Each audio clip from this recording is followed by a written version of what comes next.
The topic of the voice of the customer and the future of healthcare and patient engagement is an important one. We're hearing from our customers that they want choice, they want convenience, and they want solutions that fit into their everyday lives.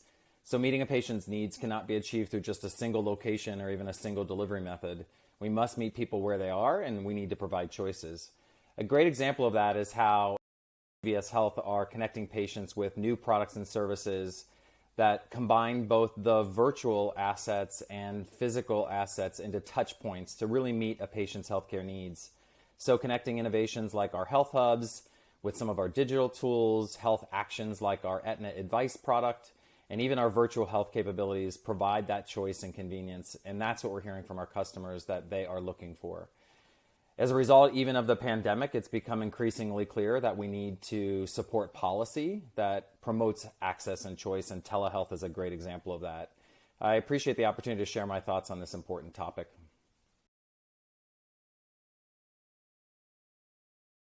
Hello, and thank you for joining the 5th session in the Alliance's 2020 Signature Series Summit on the Voice of the Patient. I am Catherine Martucci, Director of Policy and Programs for the Alliance for Health Policy. And for listeners who are new to the Alliance, welcome. We are a nonpartisan resource for the health policy community dedicated to advancing knowledge and understanding of health policy issues.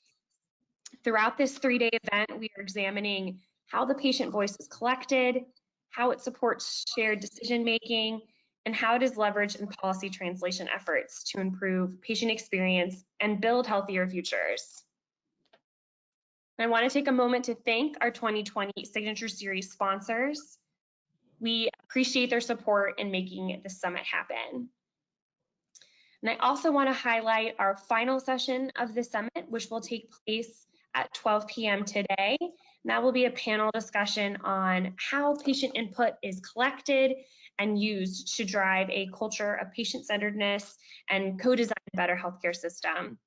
And you can also find recordings of previous sessions from throughout the week on our website. We also want you to be participants in this topic discussion.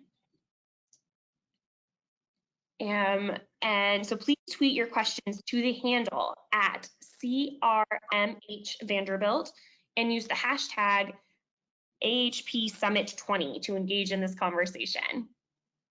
And now it is my pleasure to introduce our keynote speaker, Dr. Derek Griffith, Director of the Center for Research on Men's Health and Professor of Medicine, Health, and Society at Vanderbilt University. Dr. Griffith's program of research focuses on developing and implementing behavioral and policy strategies to achieve equity and health and well-being by race, ethnicity, and gender. He has collaborated with colleagues around the world to address institutional racism in public health departments and systems, to pursue men's health equity, and to promote the health and well-being of African American and Latino men through policy and precision lifestyle medicine interventions. In recognition of his work, Dr. Griffith won the Tom Bruce Award from the Community-Based Public Health Caucus of the American Public Health Association. And given those accolades and expertise, we are so grateful to have such an accomplished researcher and speaker here with us today. And we're eager to hear your remarks. So without further delay, I will turn it over to you, Dr. Griffith. Well, thank you very kindly. Excuse me, I appreciate the introduction and the opportunity to join you today. Without further ado, let's just jump right in. Next slide. So let me first acknowledge first our funders, the Robert Wood Johnson Foundation, American Cancer Society, and NIMHD. The Robert Wood Johnson Foundation project that we're actually funded to do now is actually specifically on this issue of trust in healthcare. And so we're specifically looking at, myself and my co-principal investigator, Dr. Consuelo Wilkins, are trying to understand healthcare and trust in healthcare through the lens of African American men's experience. I also want to acknowledge the passing of Bill Jenkins, who I'm going to talk a bit about the U.S. Public Health Service study of untreated syphilis in the Negro male, better known as the Tuskegee syphilis study. And he was one of the key figures in helping to call an end to that study. And so he was an important figure in that, important mentor of mine that we lost, unfortunately, last year. But I do want to acknowledge him because his work, this presentation really builds on some of his work as well. Next slide. I also need to acknowledge my team back here at Vanderbilt University. They help me make sure everything is possible and everything that makes me look good. So I appreciate them as well. Next slide. Okay, so let me jump right into this idea of are they trustworthy? And by that, the reason that I was asking that question is because that's honestly one of the big questions that patients, when they go to the doctor, really have. And we know that just as a foundation, patients need providers. They need doctors, they need nurses, nurse practitioners, and so forth, and healthcare institutions for them to be optimally healthy. They also need to be well informed. So with this idea of patient-centered decision-making, we know that we value people being well educated and well informed as patients and just as loved ones of patients who are trying to help their family members and their loved ones be as healthy and well as possible. But we also, the challenge that we run into is what happens when you're a well-educated consumer and you learn that healthcare institutions, certain providers perhaps, but certainly different organizations or the larger institution, not specific to any particular organization or hospital system or healthcare provider, has done things that are not necessarily the most trustworthy. And so how do you factor that information into the decisions that you're making when you're seeking healthcare, when you're looking at healthcare, when you're trying to decide how to follow advice and prescriptions of your physician and your healthcare providers? So that's what we're going to really grapple with today. Next slide. So lack of trust has often been and historically been framed as something that needs to change within the patient. And what I'm going to argue today is that's something that we need to put the onus and the responsibility on providers and healthcare institutions to demonstrate they're trustworthy, not try to change patients to be more trusting if the people that they're supposed to trust are not necessarily trustworthy. Now, clearly, I'm not saying that all providers and very few providers are untrustworthy, and certainly most healthcare institutions do anything that they can to make sure their patients have the best outcomes, the best quality of life, the best care that they can possibly provide. But we also know that over time, these things have happened that where healthcare providers or healthcare institutions have not necessarily done their best or have done things that have led to negative outcomes or presented things that aren't necessarily giving people all the most accurate information to allow them to make the best decisions for themselves, and that they withheld information or not presented it in such a way that people could share in that decision-making process quite in the same way that we were sort of ideally thinking about it. And so the question is, how do we navigate that and what do we do with that? And that's what we're going to grapple with a bit today. Next slide. So today my task is going to be to talk about trust and other key terms, some of which I've already mentioned, trustworthiness. We'll also talk a little bit about mistrust and distrust and some others. Explore the legitimate reasons that patients may not trust healthcare providers. And again, this is just to think about the basic things that these are one of the challenges and this is why I called the presentation the paradox, is because if you're an educated patient and you find out information, usually the information that we talk about is something that's supposed to help you make an informed and good decision. But if the information that you find out is negative, that makes it more challenging to figure out how you're supposed to utilize that information, and particularly if it calls into question whether or not you should trust that particular provider. And so the last point that we'll grapple with today is how do we help providers and organizations become more trustworthy rather than blaming patients for their lack of trust? Okay, next slide. So just to make sure we're on the same page as a starting point, trust is the belief in someone's competence or an organization's competence to complete a certain task. Very basic. Next slide.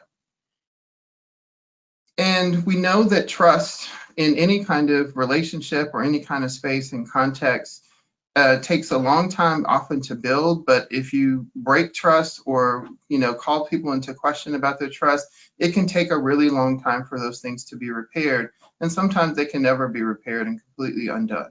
Next slide. And this has not been, this idea of patient trust in healthcare is not a new phenomenon. It's actually been something that in the context of healthcare has been an issue since the early part of the 20th century. And actually one of the more famous pieces that's in the American Journal, the Journal of the American Medical Association, was written by Francis Peabody, who was a physician and medical professor who spoke to one of the classes at Harvard of medical students and was talking about how important it was for them to deal with, grapple with, and engage their patients in dealing with their, the issues of trust, and just how personal it was to have a relationship with their patients, and that it's important to build that relationship of trust. And the relationship that a patient has with the provider is really foundational to, are they going to trust them and are they going to follow the advice that they're giving? Because ultimately, a lot of the things that are going to help people become healthier and more well are things that necessarily have to be done outside of the healthcare visit, outside of the healthcare system, and in the context of their daily lives. So they have to trust and then translate that information and take it with them and understand it in ways that are really important for them to be able to apply it in their daily lives. Next slide. The research connecting trust in healthcare professionals and people's health is quite robust. This is just one example that shows that it's a review article and meta-analysis that basically shows that there is a lot of research that is in this area.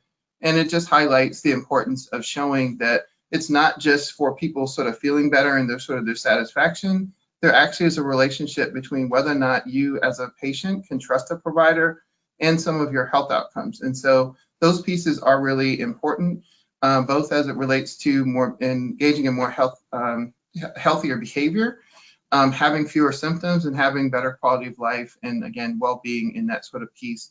That's not just about health outcomes, but it's also about sort of an overall approach to health, that those kinds of things can be improved by having a better and more trusting relationship with your healthcare providers.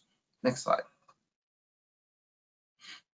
And one of the pieces that, again, in this work has been really important is how do you decide who's trustworthy? And that it's important that you should only trust those who are actually truly trustworthy. And if you think about that in the context of healthcare, the reason that becomes important is because if you put your trust in providers and institutions and people that aren't really worthy of your trust, it can color or shape or negatively influence your relationship and your willingness to seek care going forward. And so if we think about a lot of the challenges that we have, and a lot of the things around mistrust, distrust have often been talked about in the context of race and ethnicity and even other populations. And we'll talk a bit about that in just a minute. But there are legitimate reasons why these populations have lacked trust in healthcare systems and in providers and so forth. And so that sense of betrayal that can come from their trust legitimately being violated, and they're actually having legitimate reasons as to why they're sort of questioning the accuracy of the information, and it being rooted in something that is real, tangible, and has historical evidence, is something that we have to grapple with and take seriously into account. Next slide. This is from some of the work that I've done in the past, and we actually interviewed African-American men about why they don't go to the doctor. And one of the things that was fascinating about that conversation and those series of focus groups was really that one of the things they talked about is who did they trust when it came to healthcare information and healthcare seeking. And the short version, without reading the quote, is just that sometimes if what was counterintuitive for us was if the men if the men actually went to the doctor and the doctor told them something that was not consistent with the way that they understood health and well-being or understood what they should do, and in particular if it conflicted with something that was a loved one, somebody that they trusted over the course of their lives, whether it was a spouse, a partner, a parent, whoever that might be, that they were more likely to trust that person even though they may not have any medical knowledge or background whatsoever. And the reason was because they know them. They know that those people have their best interests at heart, and they know that they love them, and they're interested in them, and they're interested in their overall health and well-being. even though the provider has more education, more training, and this is what they do, if you are skeptical, you're going to trust the people that have your best interests at heart, even if they're not as well trained in that particular area. And so it was the only way that providers actually gained credibility when there was a difference in opinion is if they were able to elicit from the patient what were some of the things that that a loved one had told them that may not be accurate, but is something that they also thought about as if they addressed those kinds of questions about things that they may have been told, then they actually showed what was a plausible reason as to why that information, while it makes sense sort of colloquially, was not actually accurate, that those kinds of things were really important for them to address. And that actually is a way that providers gained credibility when they were actually talking to their patients. And so it's really recognizing that those relationships that people have outside of healthcare are really important for understanding how they're going to engage with healthcare systems and who they're going to see as trustworthy and why. Next slide. So I want to make a distinction. This is going to sound very academic, and it fits why I'm an academic, but it is an important context to think about some of the semantics of different terms. We tend to use the concept of trust and low levels of trust as sort of two things that are just kind of polar opposites. But then they also see a lot of synonyms, or we treat them as synonyms, like distrust and mistrust. And what I quickly want to just do, again, it's going to sound a bit like it's neither nuances that don't necessarily matter, but they'll matter because if you're trying to address these issues, you need to know concretely what you're addressing. And so if trusting in a particular provider means that you have faith in their competence to do something, and then you have lower levels of that, that's one thing that you can deal with by showing that you're more competent. If you distrust someone, then that means that that's usually a characteristic or something that you're attributing to an individual, a provider, an organization, an institution, that presumably that organization or that object has done something to call you to question what that particular unit or that particular person or organization or what have you. That means you have to do something very specific to undo that level of distrust. You have to figure out what is it about what's happened that you have to then account for and deal with very directly, as opposed to treating this like it's a general sort of issue. Next slide. And so there are different stages that you can go through with distrust, and just thinking about the barriers to somebody, trusting, not being able to follow recommendations and guidelines because of a level of distrust. And at first it just becomes doubt, and you sort of start with this idea of maybe I'm a little bit skeptical and suspicious of things, and then you get to a bit of potentially anxious, and then you start to fear whether or not this is actually going to happen, or whether or not the person is treating you with the best possible care and information. And then you move to potentially self-protection, which can lead you to do things that are, again, counter to what the provider is suggesting, but nonetheless are using it as potentially in your best interest. Next slide. So mistrust is actually more of a general sort of sense of unease or suspicion, where there's not a specific person, object, organization that you're tying it to. And so the point of this is where things like the Tuskegee syphilis study become such an important context for understanding health and well-being, not just for African Americans, and certainly not just specific to African American men, but nonetheless is something that is important for all of us to understand who are well informed about these kinds of issues. And so it leads to more of a general sort of skepticism about whether or not the information that you're getting is fully honest and fully transparent and is comprehensive and complete. It can lead you to question whether or not these kind of historical experiences don't require you to have full knowledge of whether or not they happened or how they happened and all that kind of stuff. They don't require you to know the facts of it, but it requires that you actually, this information that gets passed down just calls you to be a little bit skeptical, suspicious, just in a very general sense. And again, it's not because that individual institution or that individual person has done something, but it's because you're just coming at the system and at this particular experience of healthcare with a level of skepticism. And it's a healthy skepticism because it's based in actual fact and knowledge that you actually know has really potentially happened. Next slide.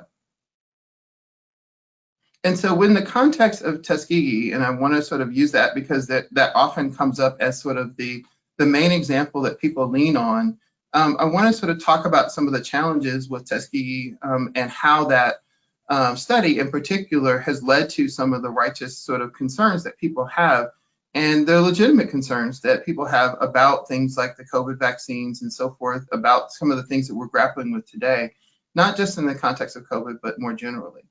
Next slide. And so one of the key points is that you have to understand that the main thing that happened with the Tuskegee study is the design of the study was really to just simply, it was an observational study, which means that you're just watching to see what happens. And you're just spending the time. The people had visits to basically document what was going on. The men had visits to document what was going on. And they chose men in particular simply because you're looking at a sexually transmitted infection, and it simply is easier anatomically to see the evidence of the syphilis because of men's genitalia versus women's. And so that was one of the key reasons why they ended up excluding women from the study and ended up just having men in the study that ended up being the longitudinal study that lasted for almost 40 years.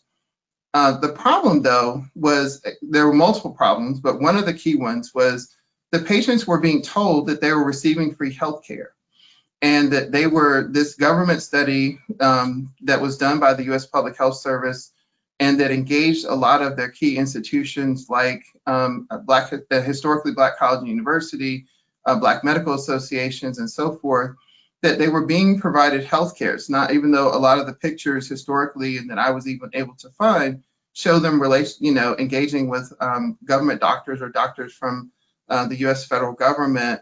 Those weren't the only people that they were engaging with, and those weren't the only folks who endorsed the study. The churches did and so forth. And so they weren't getting free health care. They were being actively lied to about what they were actually receiving in the context of this study. So when people have skepticism or this mistrust of U.S. healthcare and of things that the government is doing as it relates to healthcare or institutions like healthcare, and they're sort of hearkening back to Tuskegee, this is the kind of thing that leads to mistrust. When people have actively documented that they were being deceived, that they were supposed to be getting healthcare, but they actually were not. Next slide.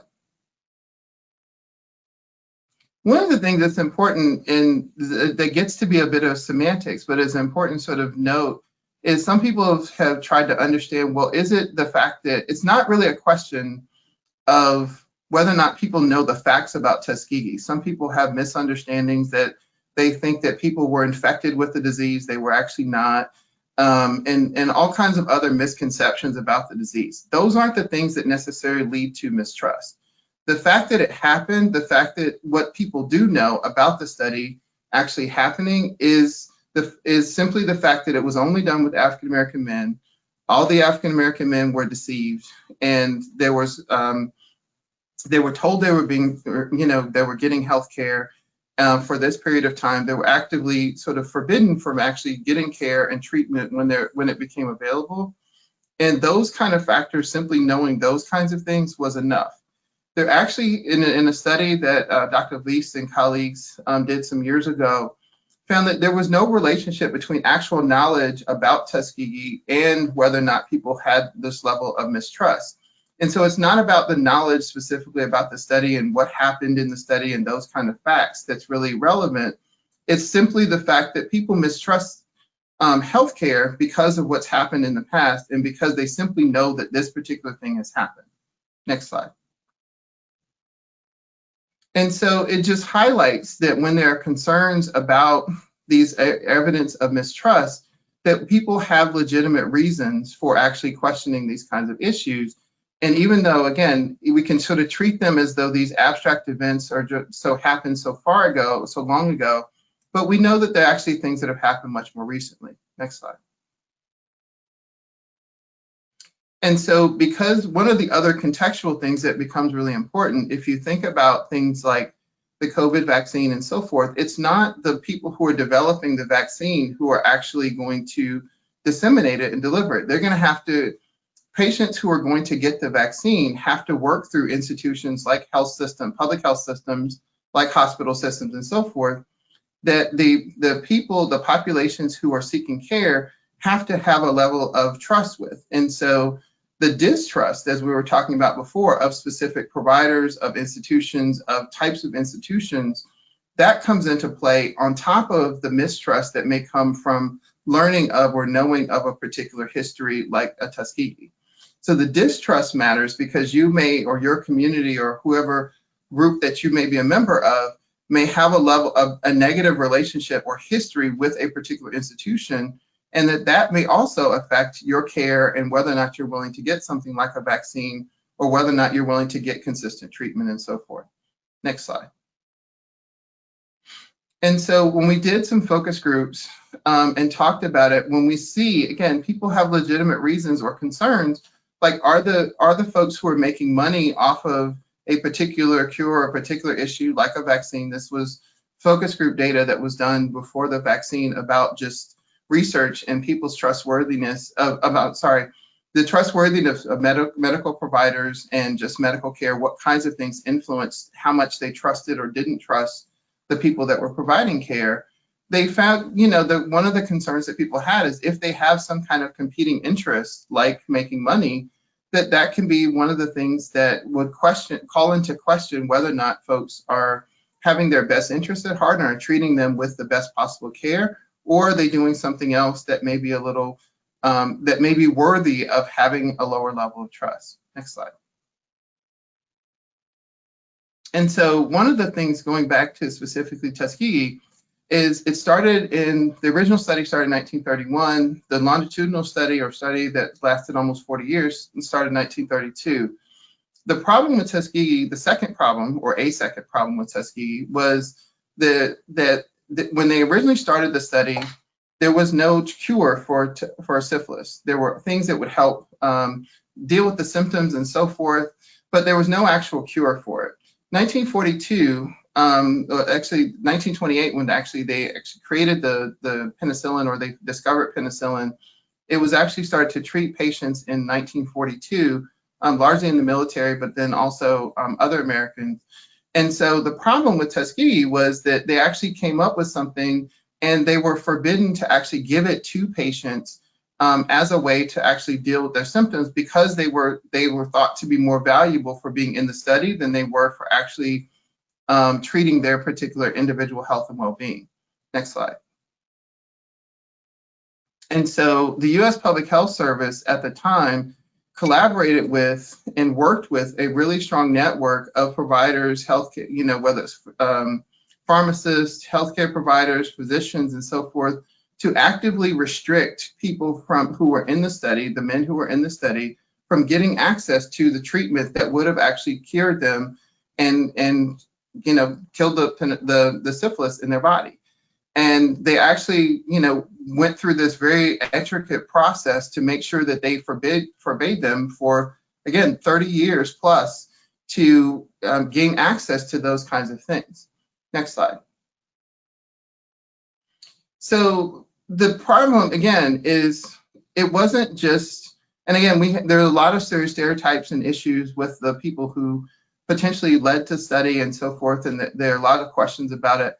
But one of the other things that makes it particularly something to be mindful of is the folks who actually started the study actually were in part selected, according to some researchers, for their actual knowledge, history, and reputation of being committed to what at the time would have been the minority health or health disparities experts of the time. These were physicians and providers who actually were supposed to be the experts and had the most expertise and interest, and had shown commitment over the course of their careers for treating and improving the health of, at that time, called Negroes. And so the fact that you had these folks who had the strong reputation, they worked at institutions that were reputable, and yet were doing things that we ultimately now look back on with a level of disdain and skepticism, to give us some pause and again, put in the context of well-educated patients who know about this kind of history.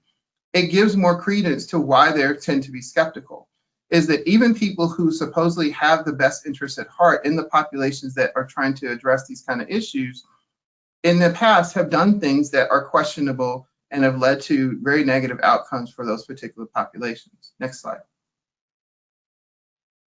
And so this idea of healthy skepticism is something that has been around for more than 50 years. And this idea of drawing logical and accurate interpretations from learning about institutions and population and institutions and a society that may not treat folks as equally as others or as well as others is something that has been around for more than 50 years. Next slide. And we know that particularly in the context of healthcare that this has happened and that there are these racial and ethnic differences. The unequal treatment report that was done almost 20 years ago now was something that acknowledged these differences and actually systematically documented these differences. It was done by what was then called the Institute of Medicine and reviewed over 100 studies to find this consistent pattern of what we see now as healthcare disparities. Next slide. And so it does call into question, and even at the time, they were surprised, or some of the people who participated in the study and pulled together this systematic review were surprised at how people who we know have committed their lives and their careers to, and well-trained people, you know, who devoted their lives to trying to do these kinds of things, to improving people's health and well-being. How is it that they are providing differential quality of care to specific population groups over time? And those are the kinds of things that we don't have good answers for. We're trying to sort of grapple with as a field, but we don't yet have good answers for it. Next slide. And so, again, the idea of groups with a history of experiencing things like racism, exclusion, discrimination, being skeptical is something that we have to really grapple with and trust that those kinds of things are real and are things that we need to consider. Next slide. And it's not unique to, even though I've focused on the experience of African Americans and African American men in this particular context, there are a larger body of work on medical mistrust that has looked at populations, other populations. Certainly, there's a lot of folks who've done work on the syphilis study that they did in Guatemala, where they were actively, the U.S. Public Health Service apparently was actively injecting people with syphilis so that they could, again, look at the natural history of it. Those studies have been documented relatively recently. We have these other studies that have done things that have looked at people who were otherwise now considered vulnerable populations or other populations where there has been a lot of stigma, like our LGBTQ populations and so forth, where they have been systematically mistreated in the medical community. And so when they come to the medical care system with a level of skepticism, we have to treat that as though it's serious and legitimate, and that they're not just, you know, misinformed. They actually are accurately informed about these kind of concerns. And even for folks who aren't necessarily thinking about this through the lens of systematic discrimination, distrust, and so forth, there are a lot of people who've had family members who have had negative experiences, and that we need to take that seriously into account. Next slide. And so just to conclude, again, we talked about these different terms and concepts over, you know, and why each one is important. We talked about some of the legitimate reasons patients may not trust healthcare providers, and the fact that there are, if you understand history, you understand the historical context, these kinds of things are really important for us to think about. And that we do need to move the conversation from thinking about ways to improve patients being more trusting of healthcare providers, to helping providers and organizations that are providing care and providing services to being more trustworthy. And that's where we need to put our efforts going forward. Next slide. And that's all I have. Thank you so much. Dr. Griffith, thank you again for joining us today and sharing your insights. I know we gave you a big undertaking to summarize such a complex and significant topic, but you, of course, did a wonderful job. And on a lighter note, gotta love a good Looney Tunes reference, so thank you for that too. And for those of you listening, please join us for our third and final discussion at 12 p.m. today. And I also want to remind you that a recording of this webinar and additional materials will be available on our website. So thank you all and have a good afternoon.